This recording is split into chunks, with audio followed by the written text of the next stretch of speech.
A while back, I made a video titled Defending Yooka Laylee. In that video, I reached out to my community at the time and asked what they liked and disliked about the game. I got a fairly significant amount of people to respond at the time and narrowed down the issues people had with the game to a few topics: big levels, gameplay, the plot, level goals, and minigames. I actually think these topics can sum up the issues Yooka Laylee has pretty well after hearing me describe them. In hindsight, I wish I defended it a bit more and addressed those complaints better. But you know what? Playtonic allegedly did it for me with the release of a remake.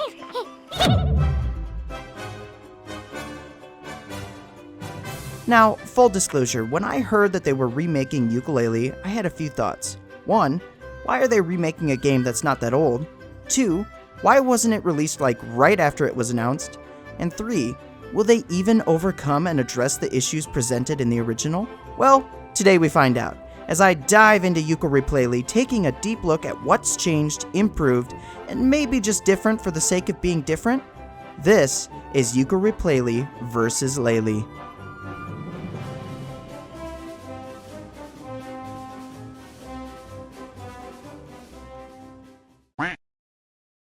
Let's start with the first issue I mentioned before, big levels. Yooka Laylee had massive worlds ripe for exploration, but it didn't fill out all of them very effectively. I believe some were better than others, but the point remains.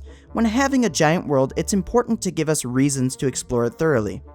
The levels were also plagued by expanding the world by leaving it, standing on the pedestal, and expanding it, then going back in to see what's new. It was a bit of a chore. And on top of this, I couldn't help but feel the worlds themselves were of varying quality and charm, which is a huge point for a platformer, especially one that is essentially a Banjo Kazooie spiritual successor. Let's take this piece by piece. How did Playtonic address the big empty world issue? For starters, they pulled a Tim Stamper with Donkey Kong 64 move and decided to add a crap ton of collectibles. The main collectibles, Pages, went from 145 total in the game to 300, more than doubling the amount of the previous game. This opens the door to more micro goals, I guess you could call them. Things like slamming on a sparkly spot on the ground or defeating a bunch of enemies in an area. Some missions even give us a triple Pagey. How Mario Odyssey of them. But they didn't stop with the main collectibles. We also have the addition of puzzle pieces which break up Pages into 4 collectible pieces. Once assembled, they give you an additional Pagey. Interestingly, they actually lessen the amount of quills in the game. They seem to be hidden more carefully, and this time they reward you by having the ability to purchase things from Trouser. While that's technically what you do in Yooka Laylee, there's a difference, and I'll get to it in just a bit. All the other collectibles from Yooka Laylee are here: the Ghost Riders, the Rextro coins, Molecules, the secret pirate treasure, but the biggest addition is the addition of Quids.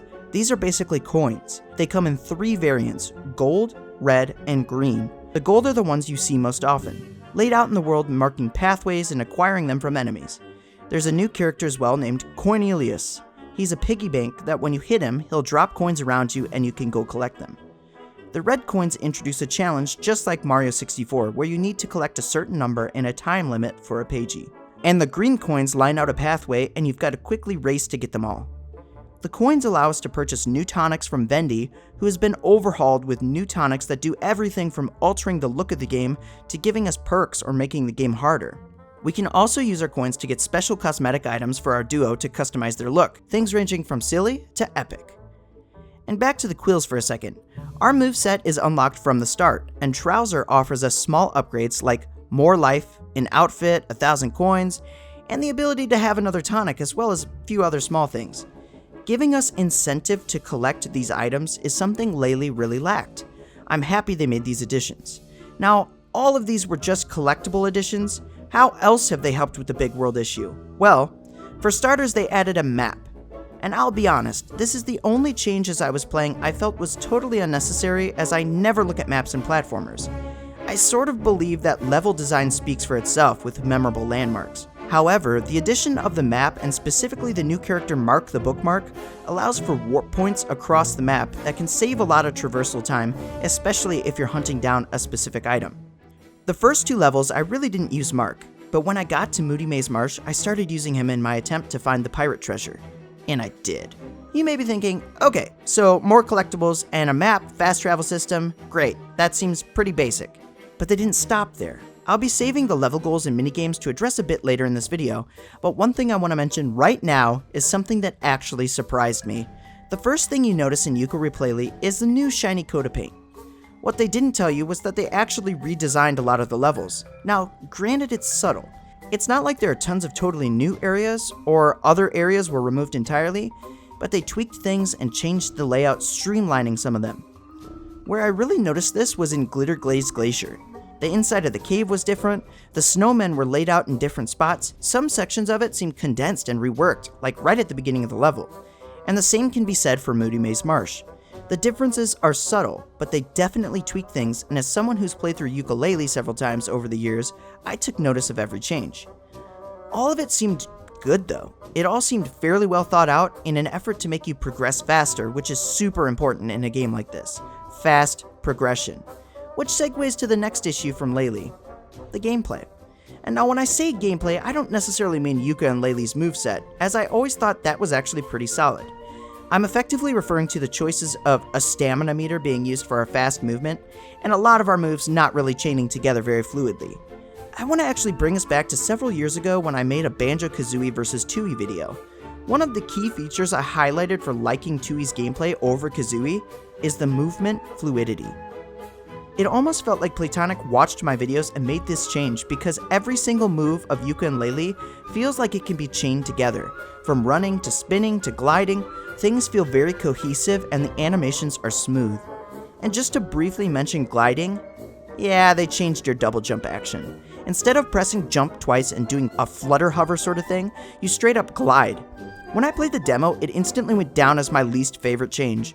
But as I played with it for a while, I got used to it, and it actually was better for exploring the levels, so I can't argue with it anymore. But aside from your moveset being tighter and smoother, it's also nice to have all of our moves from the get-go. This essentially takes away any backtracking, and you can complete all levels in one go. This is fantastic. I love the fact I could complete Tribal Stack Tropics right then and there when I got into it. I feel this should be standard in platformers. We could have upgradable moves like making them stronger, but give us all the moves from the get-go. Now, on to the most glorious addition that this single change alone would really make a huge difference. Removing the fact the stamina bar drains for the reptile roll.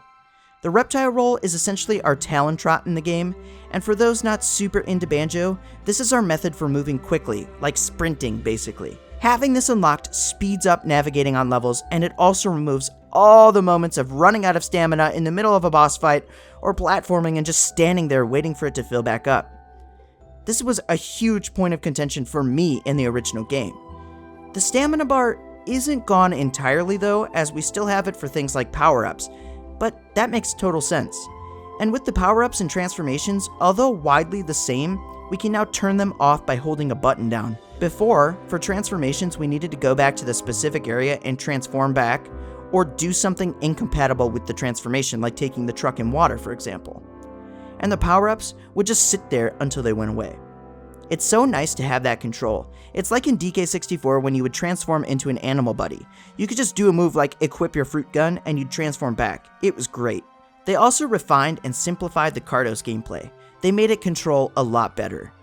But there is one more significant change that helps the game, and this change is removing the ability of flight as something you can just do. In the previous game, you eventually could unlock the flying ability, which completely broke the game. You could fly anywhere and everywhere, and it made tons of challenges super easy. In Replaylee though, it's now a power-up that looks like a cloud.